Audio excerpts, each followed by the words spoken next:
सभी बड़ों को नमस्कार। आज एक नई कथा सुनाने जा रहा हूँ, शिव बने किसान।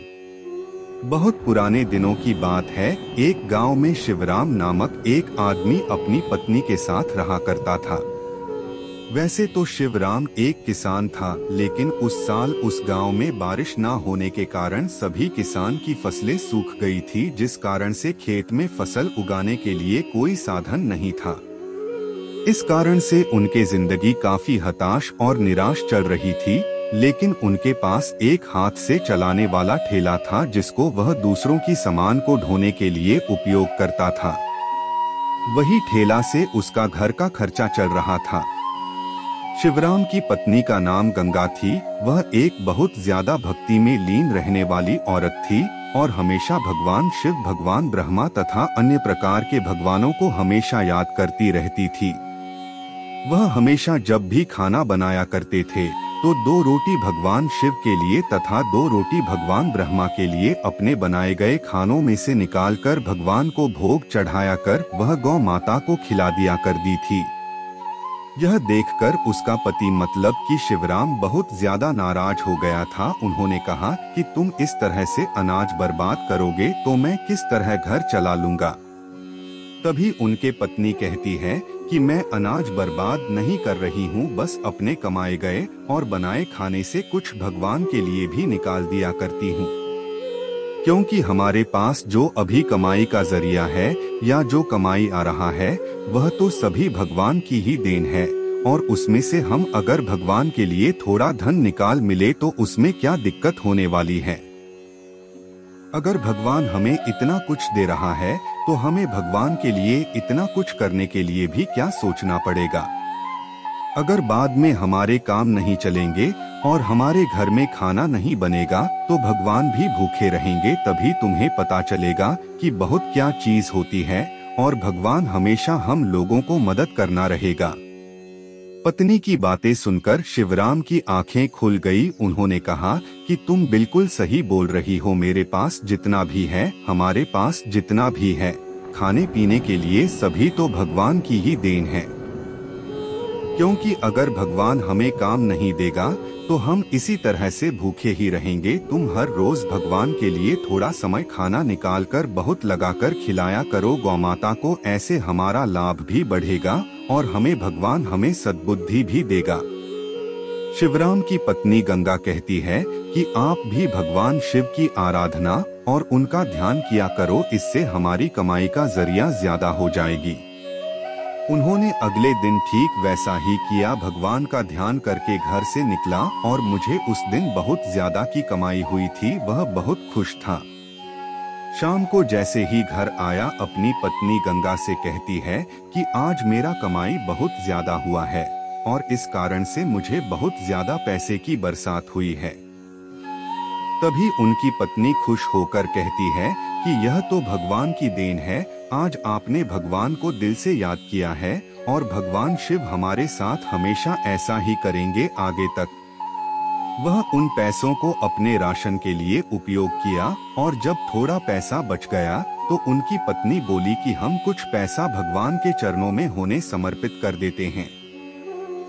उन्होंने कहा कि हम इसमें से कुछ पैसा निकालकर मंदिर के पुजारी को दे देंगे, जिससे वह भगवान की सेवा में इसका उपयोग करेंगे। इसमें शिवराम ने भी अपनी सहमति जताई और कहा कि तुम सही कह रहे हो, आखिर भगवान के नाम से एक हम इतने सारे धन की प्राप्ति हुई है। एक दिन की बात है, शिवराम किसी तरह से कहीं गया हुआ था अपने कार्य करने के लिए, और जब वह अपने घर लौटा तो उसकी तबीयत ज्यादा खराब हो गई थी।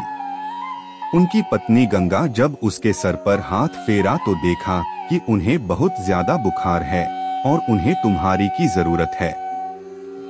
उन्होंने तुरंत ही अपने पास के डॉक्टर को बुलाया और कहा कि मेरे पति जी को बहुत ज्यादा बुखार है, इन्हीं किसी प्रकार की दवाई देखा कि इनका स्वास्थ्य सही हो जाए। डॉक्टर ने कहा कि यह तो बहुत ज्यादा समस्या है, इन्हीं बुखार काफी ज्यादा है ही नहीं, अब तो 1 महीने स्वास्थ्य सही होने में लग जाएंगे। अभी दोनों पति पत्नी में कर सकते हैं कि अगर 1 महीने में उनकी तबीयत सही है, वह जाएगी तो उसका घर का खर्चा कैसे चलेगा, आखिरी 1 महीने तक कौन कमा कर लाएगा और उनका घर चलाएगा।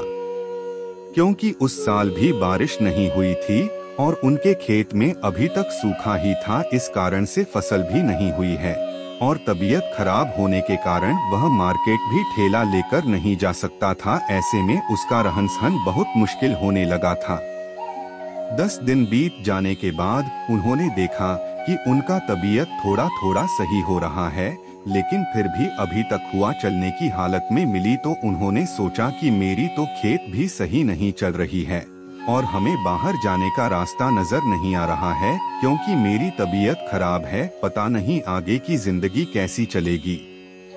यह सभी चीजें भगवान ऊपर से देख रहा था, क्योंकि शिवराम की पत्नी गंगा और शिवराम भी अब तक भगवान की बहुत सारा भक्ति किया करती थी और वह हमेशा भगवान के लिए कुछ ना कुछ खाने पीने के सामान में से भगवान शिव के तथा भगवान ब्रह्मा की आराधना के लिए उनकी के लिए निकाला करते थे। भगवान शिव बहुत ज्यादा चिंतित थे कि वह शिवराम की मदद किस प्रकार से करें। एक दिन की बात है, भगवान शिव ने ब्रह्मा को बुलाकर कहा कि हमारा भक्तों का हाल बहुत बुरा है, हमें उसकी मदद करनी चाहिए। उन्होंने कहा कि वह तो अभी बीमार है, चलो हमेशा करते हैं कि उनके खेत में जो भाषण अभी नहीं है उसमें खेती कर बहुत सारे अनाज को जाने का काम करेंगे, जिसे देखकर शिवराम बहुत खुश हो जाएगा और वह खुश रहेगा। शिवराम अभी बीमार ही था कि उनके खेत में बारिश होने लगे थे भगवान के द्वारा और भगवान शिव खुद ही उनके खेत में हल चलाने के लिए आए थे। उन्होंने हल चलाया, बीज को उगाने के लिए उस खेत में बीज को बोया। भगवान ही उसके को देखरेख में किया करते थे और किसी को भी कुछ भी कानो कान खबर नहीं थी। एक दिन की बात है, भगवान शिव शिवराम के सपने में आता है और कहता है कि तुम्हारे खेत में बहुत सारे फसल लहलहा रहा है, तुम सोकर क्या कर रहे हो, जाओ अपने फसल को काटो और उसे भेज दो, इससे तुम्हारी जिंदगी की सारी मुसीबतें आसान हो जाएगी ही।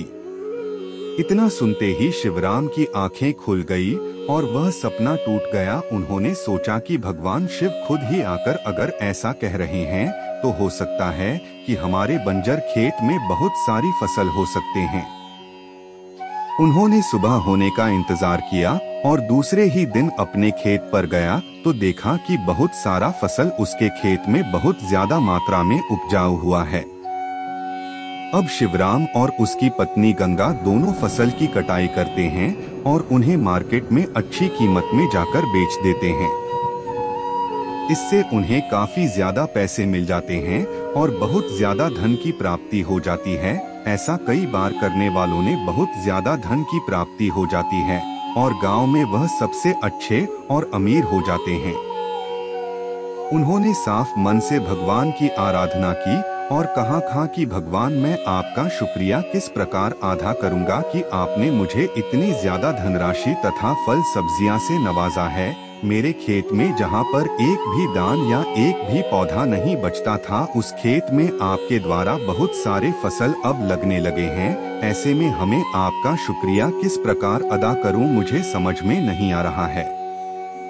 तभी उनकी पत्नी गंगा कहती है कि हम डिस्टर्ब पहले भगवान के लिए कुछ खाना बचाकर भोग लगाकर गौमाता को खिला दिया करते हैं, तो हमारा कार्य अभी भी जारी रहेगा और आगे सब दिन जारी रहेगा। उन्होंने इस कार्य को आगे शब्द जारी रखा और इस तरह से भगवान का शुक्रिया अदा करने का प्रयास किया। भगवान शिव की इस कहानी से हमें यह सीख मिलती है कि हम चाहे कोई भी कार्य करें, भगवान हमेशा हमारे ऊपर नजर बनाए रखता है। उम्मीद है आपको यह कहानी पसंद आई ही, तो कृपया करके इसे अपने दोस्तों, अपने परिवार वालों के साथ जरूर शेयर करें ताकि सभी को उसकी जानकारी का पता चल सके। दोस्तों, इस वीडियो में बस इतना ही, मिलते हैं अगले वीडियो में। अपना ख्याल रखिएगा। कृपा करके आप मेरे चैनल को सब्सक्राइब करें और मेरी वीडियो को लाइक करें ताकि मुझे धार्मिक वीडियो बनाने का हौसला मिलता रहे और आप सबका प्यार भी मिलता रहे। कृपया मेरे चैनल को सब्सक्राइब करें। अब मैं मिलता हूँ आपको अगली वीडियो में।